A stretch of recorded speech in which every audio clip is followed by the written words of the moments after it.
নমস্কার বন্ধুরা, আমি মধুমিতা। আজকে আপনাদের সামনে একটা দুর্দান্ত রেসিপি নিয়ে চলে আসি। সেটা হচ্ছে ভেন্ডির একটা রেসিপি। ভেন্ডিগুলোকে আমি গোটা গোটা করে কেটে নিয়েছি আর এদিকে কড়া গরম বসিয়ে দিয়েছি। কড়াতে দিয়ে দিলাম আমি তেল, আর তেলের উপর দিয়ে দিলাম গোটা গোটা ভেন্ডিগুলোকে। এখন আমি ভেন্ডিগুলোকে ভালো করে ভেজে নেব। তার জন্য আমি ভেন্ডির উপর দিয়ে দিয়েছি নুন আর হলুদ গুঁড়ো। এটাকে এখন আমি ভালো করে ভেন্ডিটাকে ভেজে নেব। তার মধ্যে আমি ভেন্ডিটাকে একটু ঢাকা দিয়ে দিলাম। আর ভেন্ডির জন্য স্পেশালভাবে আমি কিছু মশলা তৈরি করব। সেটা হচ্ছে নিয়ে নিলাম পেস্ট করার জন্য কাঁচা লঙ্কা, টমেটো, কাজু বাদাম, কিছু আদা আর রসুন কয়েক কোয়া, আর হচ্ছে তিল। এটা দিয়ে আমি পেস্ট করে নেব। এদিকে আমার ভেন্ডিগুলো ভাজা হয়ে গেছে, ভেন্ডিগুলোকে আমি তুলে নিলাম।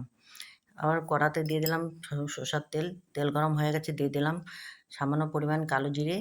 আর যে পেস্টটা করেছিলাম আমি পেস্টটাকে এবার এখন আমি কড়ার উপর দিয়ে দিলাম। পেস্টটাকে এখন আমি ঘেঁটে নেব। পেস্টটা ঘেঁটে নিয়েছি, তার উপর দিয়ে দিলাম আমি নুন আর হলুদ গুঁড়ো। এবার আবারও ঘেঁটে নেব।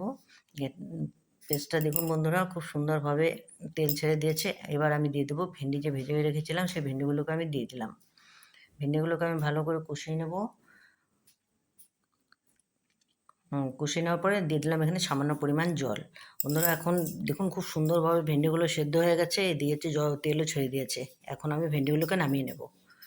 বন্ধুরা, আপনাদের এই রেসিপি যদি আমার ভালো লেগে থাকে তাহলে অবশ্যই লাইক, কমেন্ট, শেয়ার আর ফলোটা করে দেবেন।